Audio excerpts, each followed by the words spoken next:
All right, we're going to do chapter 3, and chapter 3 involves gases. You learn calculations that involve the calculation of volume or mole of gases, and then we apply that using stoichiometry to the work you've done with the combustion of fuels. So the two key knowledge points here. One of them involves just working with gases and considering gas pressure under standard laboratory conditions, SLC. And the other dot point looks enormous, but it brings back mass calculations. And then the mass volume and volume calculations are volume of gases. So we are not talking about solutions at this stage. As you can see there, it says excluding solution stoichiometry. That comes in Unit 4. So we're going to do these calculations and work out amounts of gas produced during combustion equations, link that to the energy produced, and all of that jazz. Starting at 3.1. So these are things you should know about gases already. They really take you back to some of your earliest understandings from year 7, that the density of gases is low when compared to liquids and solids. And that, of course, relates to the ability of the gas to take up its container.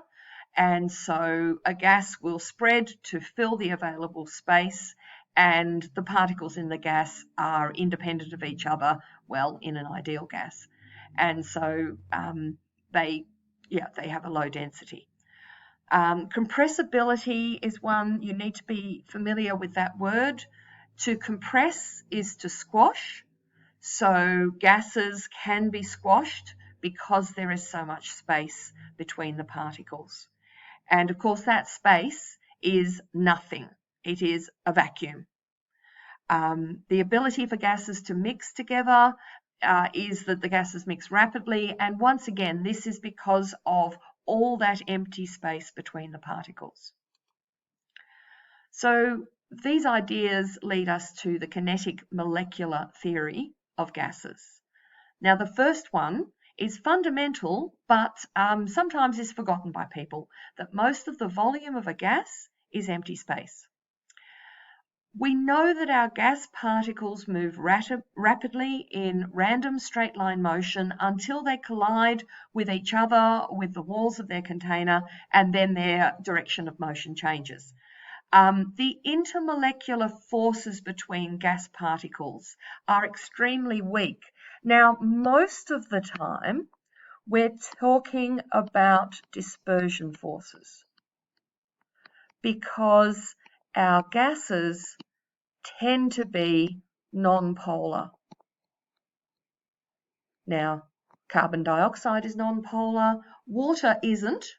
So you see, we're making assumptions about water as a gas, when it's steam, that are actually rather wrong. And so water often gives us an exception to this, but we can't take the exceptions into account when we're doing calculations. We go completely mad. So when we're talking about gas particles in general, we're tending to think about them as the non-polar ones. And finally, the collisions between our particles are elastic, so there's no energy no loss of energy when particles collide and change direction. So, how does the molecular kinetic energy connect to temperature? Now, this is really, really big. First of all, as the temperature increases, the average kinetic energy increases. So when the temperature goes up, the average kinetic energy of the particles goes up. Now, kinetic energy is equal to a half mv squared. You won't need to do any calculations using kinetic energy equals a half mv squared. However, it is worth knowing that m is mass and v is velocity. So If your average kinetic energy is the same or it depends on the temperature, when saying that larger or gases with larger particles are going to move more slowly. I'm going to repeat that. If the average kinetic energy of the gas depends on its temperature, then within that any sample of gas at a given temperature, particles with a larger mass will have a smaller velocity. So if you had carbon dioxide and helium at the same temperature, the helium atoms would be moving more quickly than the carbon dioxide molecules. So in a sample of air, the oxygen molecules and nitrogen molecules, being of similar size, are going to be moving at similar speeds, but the carbon dioxide molecules will be moving more slowly. And you only have to have that qualitative understanding. At any given temperature, the average kinetic energy of the gas is not dependent on the identity of the gas. So we never say kinetic energy of oxygen, right? We don't care which gas it is. A gas is a gas. And in any sample of gas, there will always be a spread of kinetic energies. And this is represented by the Maxwell-Boltzmann distribution, which is shown here. It's also covered in Chapter 7. And so it's just knowing at this point that there's a spread of kinetic energies. You don't need to know more about it at this moment. Diffusion is the spreading of gases into each other. So if you're cooking onions and the smell of the onions spreads through the house, it's not that it's spreading to places where there was no gas, it's spreading through the existing gas, that onion smell. So the rate at which the gases diffuse depends on their velocity, which depends on their size, which is what I was saying earlier. So smaller molecules diffuse more rapidly. And when the temperature is higher, the diffusion occurs more rapidly. Pressure. Now, pressure is a vital thing when it comes to gases. When we're calculating pressure in general, we have the formula pressure equals force divided by area. When we're thinking about a gas and its pressure, we're talking about the number of collisions of the molecules with the walls of the container. So the number of times the molecules hit the container, and the more gas that's present, the more of those collisions there'll be. The hotter the gas is, the more collisions there'll be in a given time, etc. Gases in the same container are going to be independent of each other. We don't think of them working together. So the pressure of each independent gas is called the partial pressure. And the total pressure of a gas mixture in a container is equal to the sum of the individual partial pressures. So we add all the individual partial pressures together to get the total pressure. Now, a lot of the time you're not going to need to worry about that, but certainly if we were thinking about carbon dioxide and water that have been formed in a reaction, then they each have a partial pressure and together they create a total pressure. What are our units of pressure? Well, pressure is measured using a barometer, and because I'm giving this as a video, you don't have to hear my story about how we used to use open containers of mercury to make barometers like this one in the classroom, but there, I said it anyway, so there you go. Units of pressure tend to be kilopascals for us. Pascal is the standard pressure, and it's equal to 1 Newton per square meter, but kilopascals is 1,000 pascals, and we tend to have lots of pascals, not a few.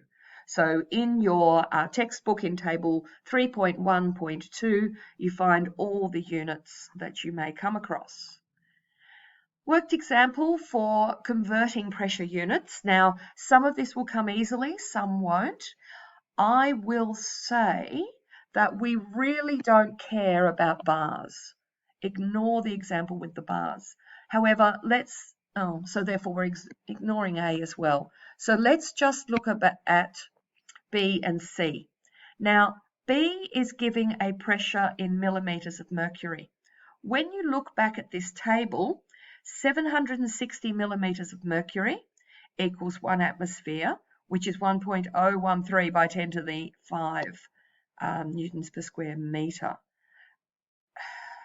Just looking, yeah, in your text, no, in the data book.